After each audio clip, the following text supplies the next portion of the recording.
Hello everyone, it's Alicia Malone. Welcome to Fandango Indie Movie Guide, and because it's Star Wars week with Star Wars The Last Jedi being released in theatres, no one was brave enough to go up against Star Wars, so there's not much opening this week. So instead, I'm going to talk a little bit about the Golden Globes nominations that happened earlier this week, and then take a look ahead to the following week because it's holiday season and there's a lot coming up. So starting with the Golden Globes nominations, overall The Shape of Water led the pack with 7 nominations, followed by The Post and 3 Billboards Outside Ebbing, Missouri, which both picked up 6 nominations. Biggest snubs for me was Greta Gerwig for Lady Bird in the Best Director category. Only 7 times in the last 75 years has a woman been nominated for the Best Director category at the Golden Globes, and only once has she won. That was Barbra Streisand in 1983. I was also disappointed not to see Jordan Peele be in the directing category for Get Out as well. All the Money in the World was another surprise just because nobody but the HFPA has actually seen this movie yet, but it must be good because it picked up several nominations. This was the film directed by Ridley Scott where he replaced Kevin Spacey with Christopher Plummer, who picked up a Best Supporting Actor nomination, and this has got to be the first time that an actor who just shot a role a month ago has been nominated for a Golden Globe. The Big Sick was another one I really wished was nominated, particularly in the Best Comedy or Musical category, and Get Out also missed out on a Best Screenplay nomination for Jordan Peele, which I thought was a real shame because it is such a tightly written script. When you look at the film and you see everything it's foreshadowing at the beginning that happens at the end, it is a masterful piece of work. But anyway, the Golden Globes are always interesting. So looking ahead to next week as we ramp up towards Christmas, I've got 2 very brutal films that you should check out.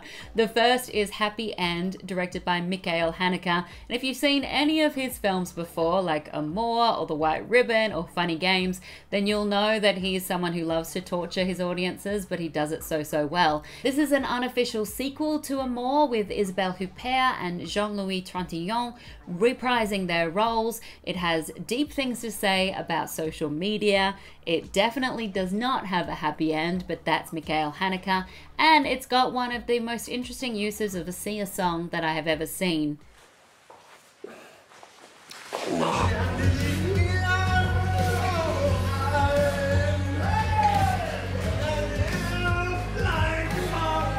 It's a karaoke scene that is anything but joyful. Would you expect anything less from Michael Haneke, and would you want anything less? I say no. Happy End opens in theatres from December 22.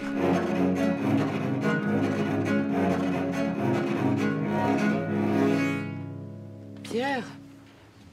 Also out that day is one of the most brutal westerns I have ever seen called Hostiles. This is directed by Scott Cooper, who's teaming up once again with Christian Bale. They last made Out of the Furnace together, and it's set in the late 1890s, and Christian Bale plays an army captain who is trying to transport an Indian family back to their tribal lands.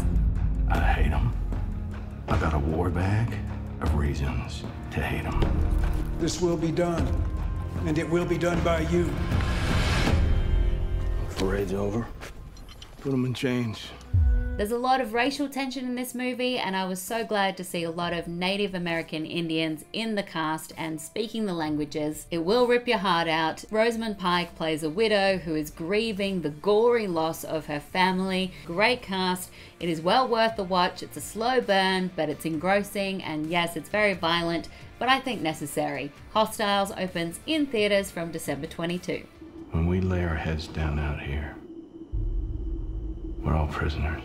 And if you're after also something brutal to watch at home over the holidays, from the 19th you can see on Fandango now The Killing of a Sacred Deer.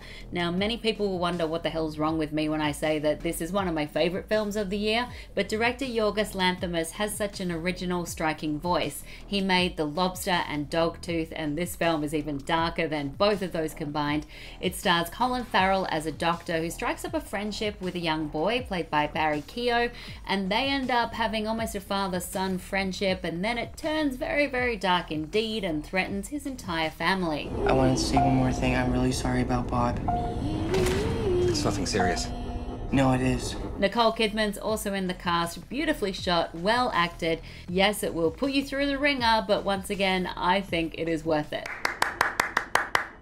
I'm sure you are all worried now about my mental state, but I just love a movie that really makes me feel something. And I want to know from you, not about that, but about the Golden Globe nominations. What were the biggest snubs, the biggest surprises for you? Let me know in the comments below or on Twitter @Alicia Malone, and I'll see you next week. Bye!